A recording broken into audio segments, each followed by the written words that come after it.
The alien girl took me for a one-night experiment. Now she's crowning me king.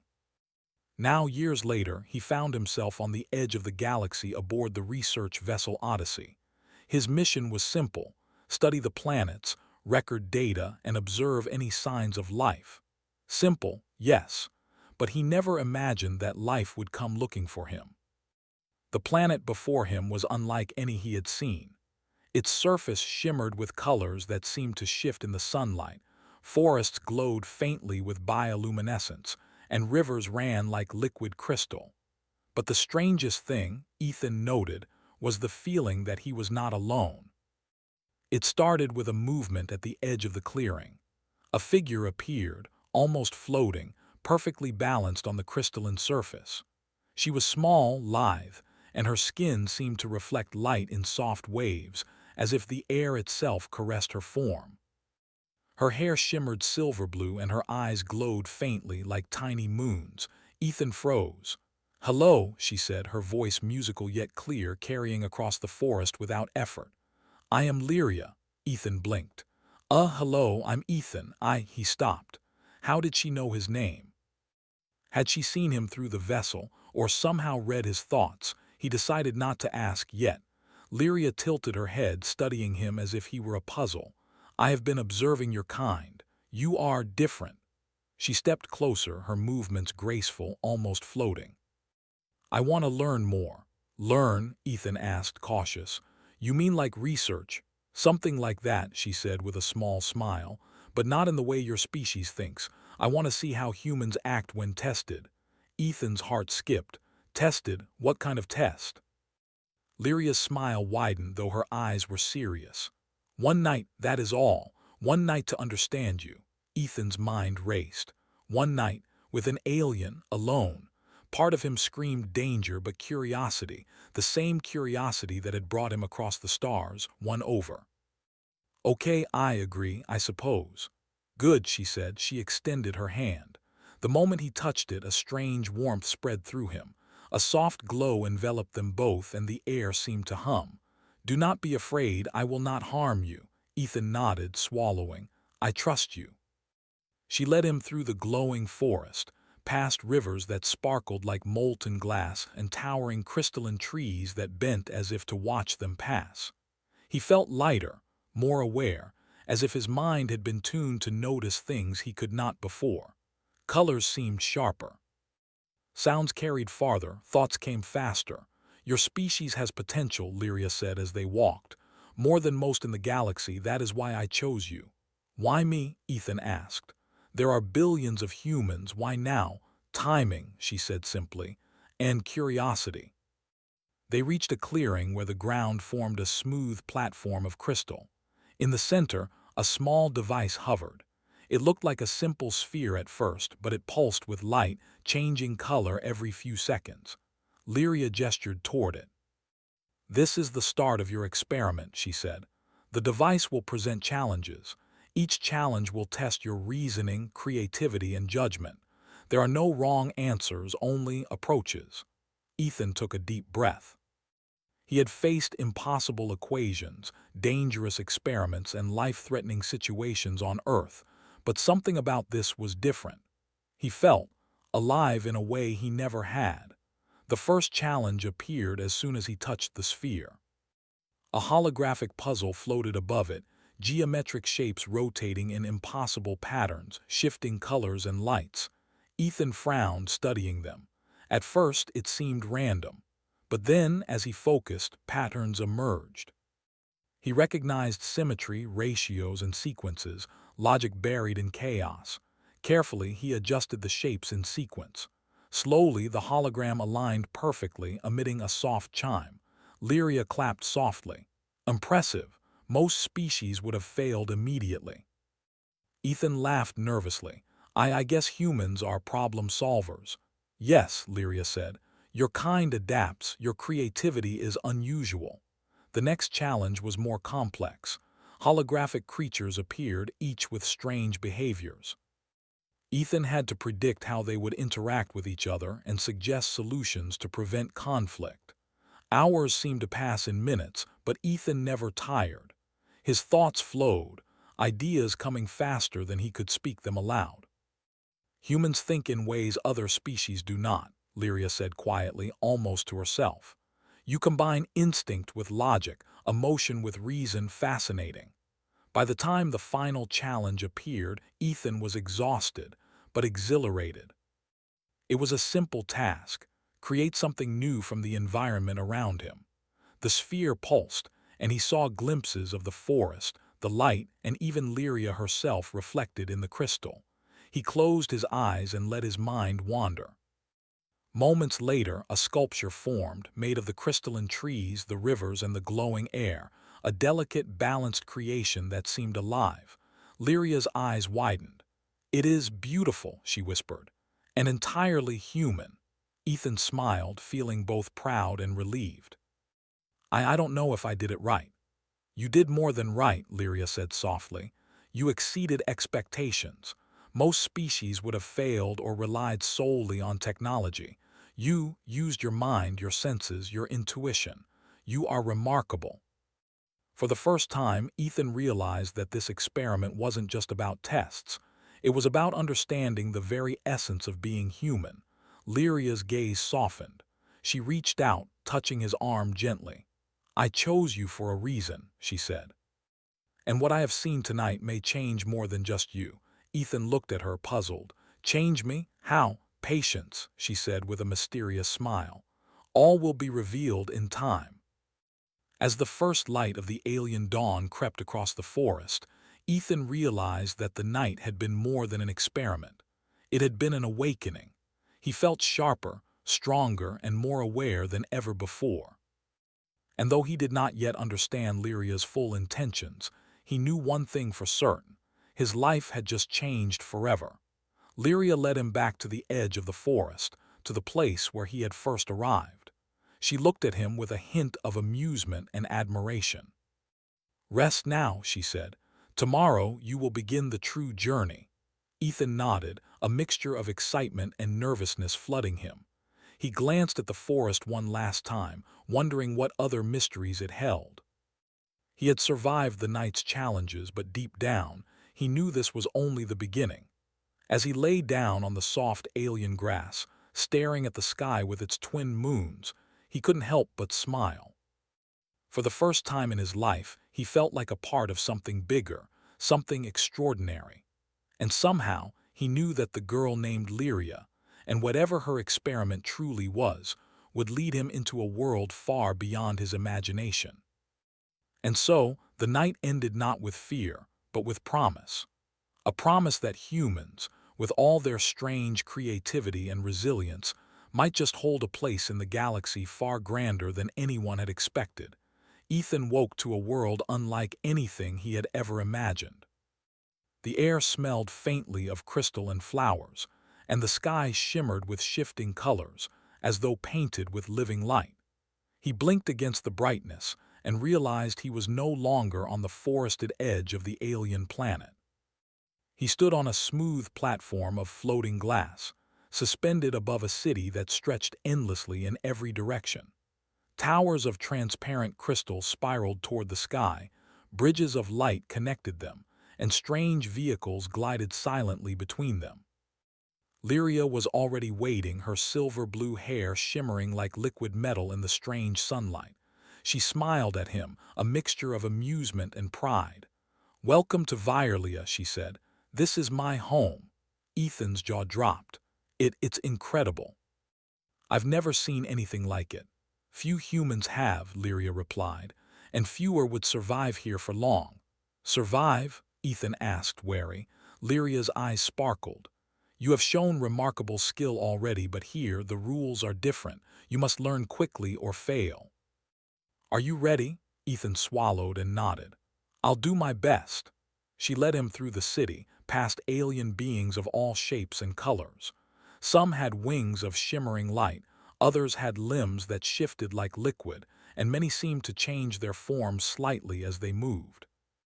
All eyes followed Ethan, curiosity and skepticism blending in their gaze. "They are watching you," Lyria said. "Some welcome you, others doubt you. Do not let it worry you." Ethan's stomach twisted with nervousness. I just hope I don't make a fool of myself." "You will not," Lyria assured him. "Your human creativity may surprise them, but you must learn their ways as well. Balance is key." They arrived at a large courtyard filled with floating platforms, each hovering at different heights. In the center, a circular pool reflected the colors of the sky, and in its middle, a glowing sphere pulsed gently. Around it, alien citizens gathered, observing silently. "This," Lyria said, gesturing to the sphere, "is your first true test among my people. They will judge you not by force, but by insight, diplomacy, and ingenuity. Fail, and you leave here. Succeed, and you may gain their trust." Ethan took a deep breath. "What do I have to do?" "The sphere will present challenges," Lyria explained. "Some physical, some mental, some social. You must navigate them all." The first challenge appeared immediately. Holographic projections of the city rose from the pool, showing areas in chaos. Bridges had broken, vehicles were stuck midair, and small groups of citizens seemed confused, unable to find their paths. Ethan's task was clear: restore order without harming anyone. He studied the hologram carefully. Humans relied on intuition and improvisation, and Ethan quickly realized that brute force would not help here. He began thinking like a problem solver, combining observation with creativity. Using simple gestures and tools from the environment, he guided holographic citizens along new paths, repaired floating bridges with quick calculations, and used small energy pulses to stabilize suspended vehicles. The Virelians watching began to murmur, impressed. It was unusual, they noted, for someone to rely so heavily on instinct rather than technology. Most species would have attempted to control the simulation using advanced devices or power. Ethan, however, relied entirely on reasoning and human ingenuity. When the holographic city stabilized, the sphere pulsed brighter. Lyria nodded. "Very good. You see patterns where others see chaos. That is a human strength." Ethan smiled, a little relieved. "Thank you. I think I understand your world a little better now." The next challenge was more complex. 3 Virelian leaders approached, each with a problem they could not solve. One had a disagreement with another faction over water distribution from floating rivers. Another faced difficulty organizing education for children in the aerial cities. The third struggled to manage energy for the vast crystal towers. Ethan had to listen, understand, and propose solutions that balanced all needs. At first, it felt impossible. Their systems were intricate, far more advanced than any human city. But Ethan remembered something Lyria had hinted at: humans think differently. He began to look not just at technology, but at people. He asked questions, observed behaviors, and noticed relationships that the aliens themselves had ignored. He suggested small adjustments, combining fairness with creativity. He reorganized water flow using natural currents instead of machines, creating a network that worked for all factions. He proposed new teaching methods that used the floating environment for interactive learning. For energy, he devised a simple pattern of absorption and redirection that required minimal interference with existing systems. The leaders studied him in stunned silence. Slowly, they nodded, realizing that his solutions were elegant in their simplicity. "Humans," one murmured, "see things we cannot." "Exactly," Lyria said softly to Ethan, her eyes gleaming. "You are beginning to understand. Your creativity, your logic, your empathy, all are extraordinary." Ethan began to relax slightly. He could do this. He could survive this world and earn the respect of its people. But not everyone was pleased. A group of young Virelians, skeptical of humans, whispered among themselves. "Why should a human interfere in our world?" one said. "He does not belong here." Ethan noticed them and took a deep breath. Confrontation would not help. He approached them calmly, showing respect. "I am not here to take anything from you," he said. "I want to learn and maybe help if I can. I know your world is beautiful. I just hope we can work together." The group hesitated. None had heard a human speak like this before. Slowly, they nodded. Respect, Ethan realized, could be earned without power, only through honesty, understanding, and courage. The final challenge of the day arrived unexpectedly. A crisis simulation appeared in the sky above the city. A massive storm of colored energy threatened to destabilize the floating towers. Ethan had to coordinate hundreds of citizens, energy systems, and floating bridges to prevent disaster. He closed his eyes for a moment, thinking like a human problem solver. He did not panic. Instead, he observed patterns in the storm, predicted its movement, and issued simple, clear instructions. Using gestures and light signals, he guided the Violins who followed his lead. His calmness and clarity inspired confidence. Slowly, the storm subsided, towers stabilized. Citizens cheered quietly, marveling at the human who had solved what seemed impossible. Lyria appeared beside him, smiling wider than ever. "You did more than survive," she said. "You have begun to show them that humans are remarkable. That is no small feat." Ethan felt a rush of pride and relief. I never imagined humans could impress anyone in a world like this." "Not just any world," Lyria said. "This world, the first world to truly test you. And you passed, Ethan Carter. You passed because you are human. Your creativity, your courage, your empathy, these are your greatest strengths." As night fell on Violia, the city glowing softly beneath them, Ethan felt something shift inside him. He was no longer just a visitor. He was someone who could make a difference here, someone who could be seen as more than a stranger from another world. Lyria watched him quietly. "Tomorrow," she said, "the trials grow more personal. You will face challenges not of machines or puzzles, but of trust and leadership. Are you ready for that?" Ethan nodded. I think so. I want to try." "Good," she said, touching his shoulder gently, "because your journey is only beginning. And the way you handle it will change more than just your life. It may change Violia itself." Ethan stared at the floating city beneath him, awe and anticipation filling his heart. The night had been long, but it had only just begun. He was ready to face whatever came next, knowing that his human qualities, so ordinary on Earth, were extraordinary here. And for the first time, he wondered not just if he could survive this alien world, but if he could truly belong. The morning sun on Violia painted the floating city in hues of gold and violet. Ethan Carter stood at the edge of the highest platform, staring at the horizon of crystalline towers and shimmering rivers. Today was different. Today was the day Lyria had promised, the day of the crowning challenge. "This is it," she said, her eyes calm but intense.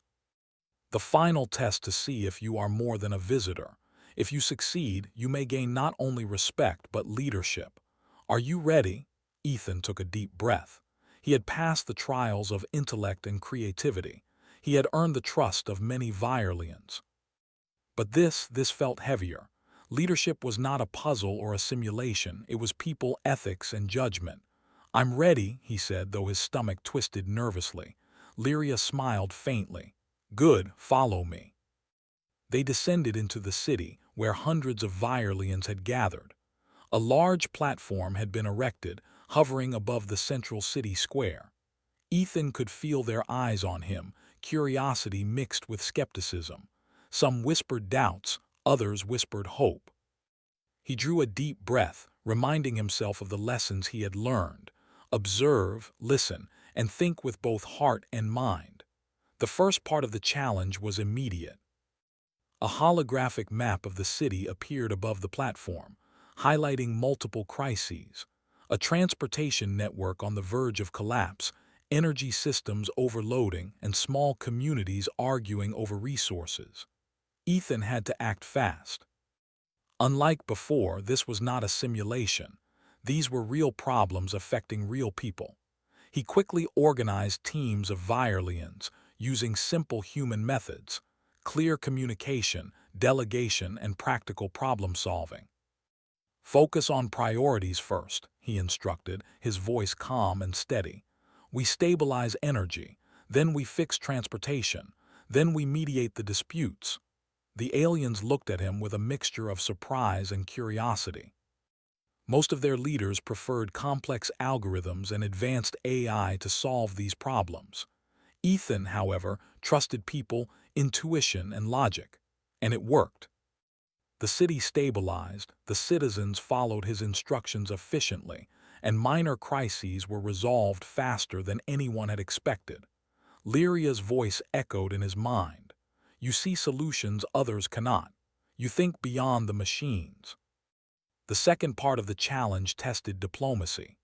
3 Virelian factions approached him, each with conflicting interests.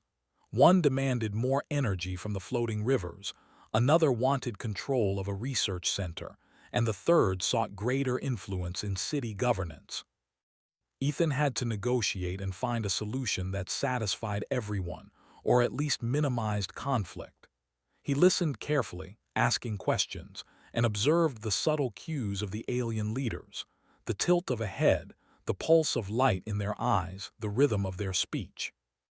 Unlike humans, they expressed emotions in patterns Ethan had to interpret. I understand your concerns, he began. Each of you wants the best for your people, but if we focus only on our own gain, the city suffers. Let's find a way to share resources fairly so that no group is left behind. He suggested rotating energy access, collaborative research projects, and shared governance councils. The Virelians paused, calculating, debating quietly among themselves. Slowly nods spread across the factions. They accepted his solution, not because it favored them, but because it was fair, simple, and human. Humans are strange, one murmured. They do not dominate, they persuade. Lyria's eyes sparkled. Exactly. And that is why you are extraordinary, Ethan. The third part of the challenge was personal. Lyria led him to a crystal chamber filled with mirrors, reflecting not only light but thoughts and emotions.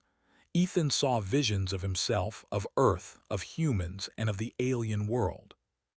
It was a test of ethics and self-understanding. You must choose, Lyria said. Your decisions will affect not only you but this entire world. Would you prioritize yourself, your home, or the people here? Are you willing to take responsibility for the consequences? Ethan felt the weight of the question. On Earth, he had lived a quiet life of study and curiosity. But here, leadership demanded courage and integrity. He closed his eyes, remembering why he had come. Humans were creative, resilient, and adaptable. He wanted to honor that. I will act for the people, he said firmly. Not for myself, not for recognition, but for the well-being of all. The mirrors glowed, acknowledging his decision. A soft hum filled the chamber, and Ethan felt a surge of energy, not alien technology, but understanding. He realized that leadership was not power. It was empathy, foresight, and courage combined. The final part of the crowning challenge was a test of courage.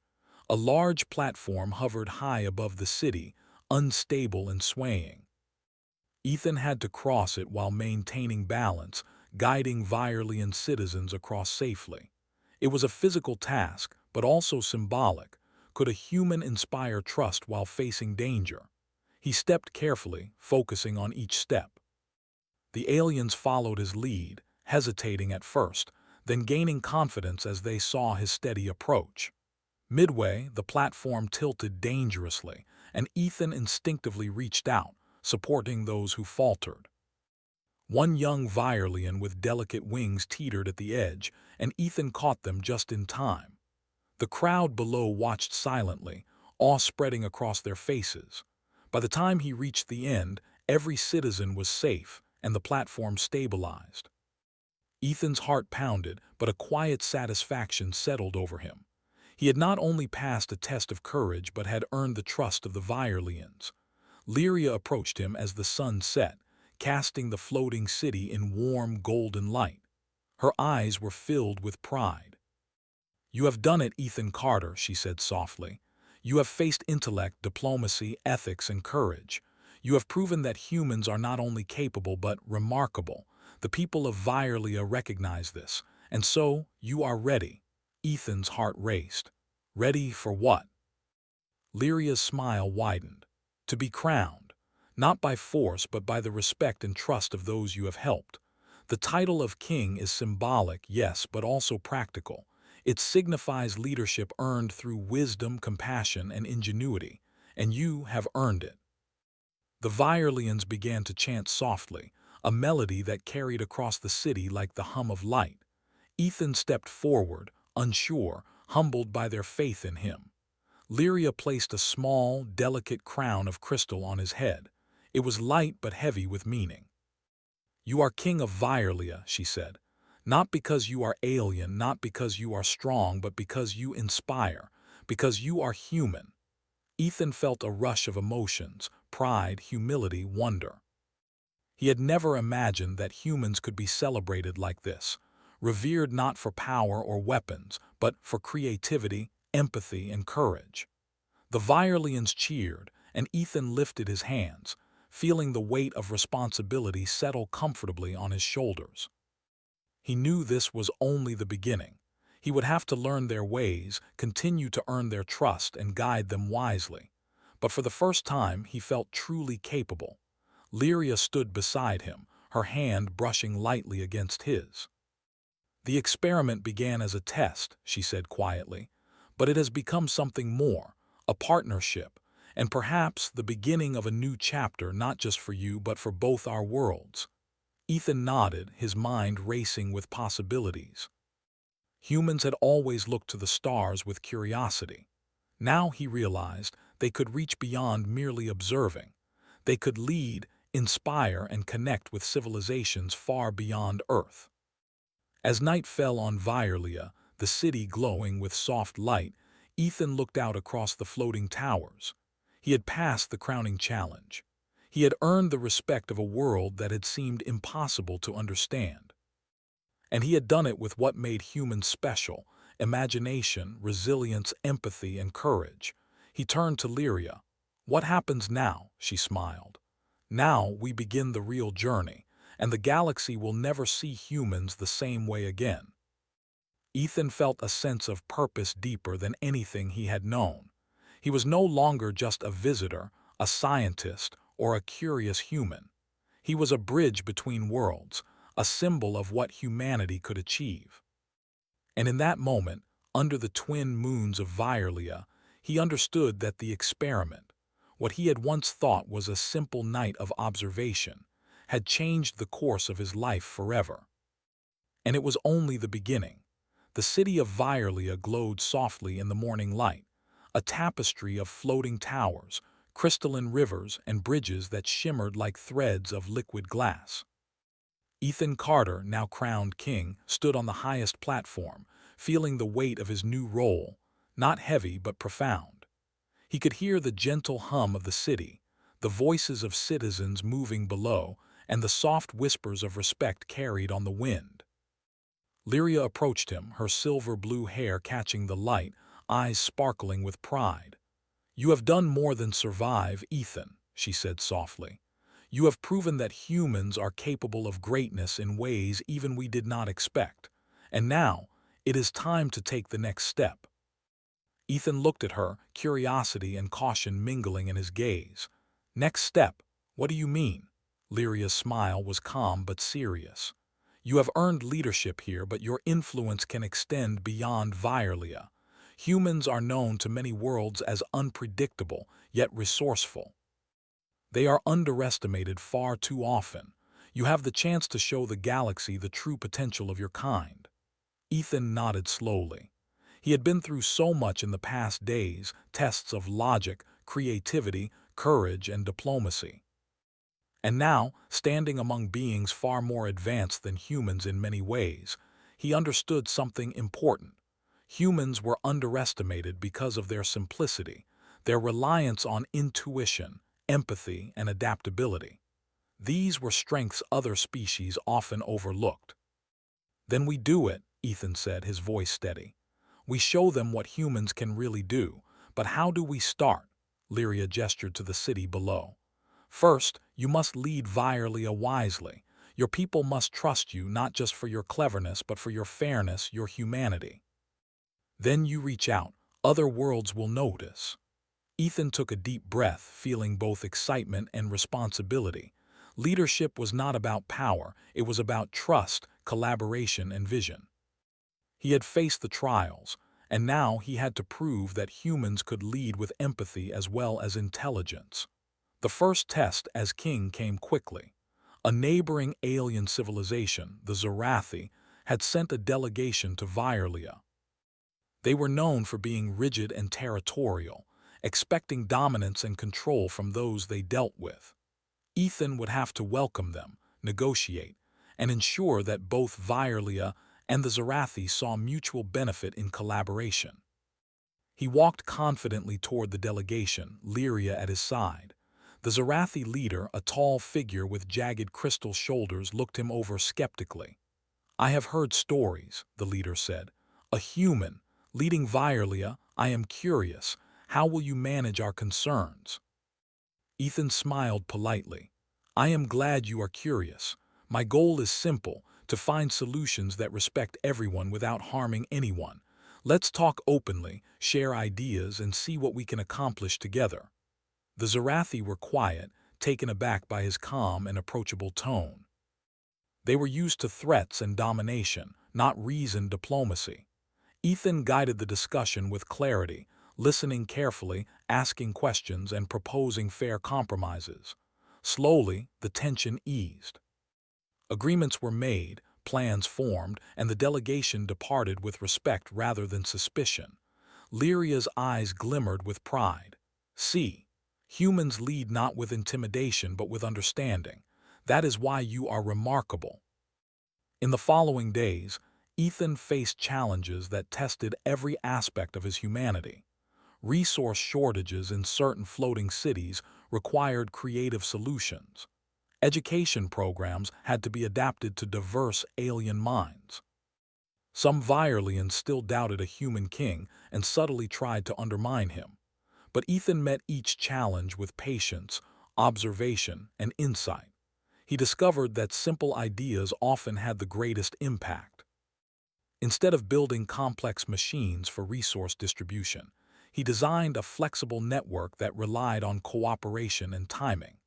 Instead of imposing rigid rules for education, he encouraged hands-on learning and mentorship, letting curiosity guide growth. Slowly, the city began to thrive more efficiently than ever before. One evening, as the twin moons rose in the sky, Ethan walked with Lyria along the highest bridge. The city shimmered below, alive with light and movement. "You've changed Virlia in just days," Lyria said. "The people trust you. They see the value of human ingenuity and fairness, but there is more to come." Ethan looked at her, curious. "More? What else could there be?" "The galaxy is vast," she replied. "Other civilizations will hear of your success. Some will be curious, some skeptical, and some hostile. Your choices now will set the tone for interstellar relations." Ethan nodded, feeling the weight of responsibility once more. He had learned that humans could adapt, inspire, and lead. But he also understood that leadership meant foresight. Mistakes could affect not only Virlia, but many worlds beyond. Days passed, and soon Ethan began initiating contact with neighboring systems. Using his understanding of collaboration and diplomacy, he encouraged trade, education exchanges, and cultural sharing. The galaxy slowly began to notice the human king. Messages of respect and intrigue arrived from distant planets, and alliances were forged not through force, but through cooperation. Back on Virlia, Ethan continued to inspire the people. He encouraged creativity, problem-solving, and compassion. Citizens who had once doubted him now sought his counsel and guidance. The city flourished, and the bond between humans and Virelians grew stronger every day. One night, as he looked over the city from his crystal tower, Ethan realized something remarkable. The experiment that had begun as a single night with Lyria had transformed into a journey that reshaped an entire world. Humans, long underestimated, had proven their value not through strength or technology, but through courage, empathy, and ingenuity. Lyria joined him silently, She touched his shoulder gently. "You've done it," she said. "You've shown that humans are more than capable, and perhaps you've shown yourself what your species can truly achieve." Ethan smiled, feeling a warmth that had nothing to do with the alien sun. "I never imagined any of this. I came here curious, thinking I was just a scientist, but now I see that humans can be leaders, collaborators, and innovators across the galaxy. I want to keep proving that." "You will," Lyria said softly, "and your journey is far from over. The galaxy is watching, and humans have the chance to make a difference everywhere." Ethan looked at the stars above, thinking of Earth, of the countless planets he had yet to visit, of civilizations that had yet to meet humans. He felt a surge of pride and purpose. Humans were not just observers, they were participants, creators, leaders. As the moons reflected in the crystalline towers below, Ethan realized that the one-night experiment had never been just about him. It had been about humanity itself, a chance to demonstrate what his species could achieve when given opportunity, trust, and guidance. And in that moment, Ethan Carter, king of Violia, understood something profound.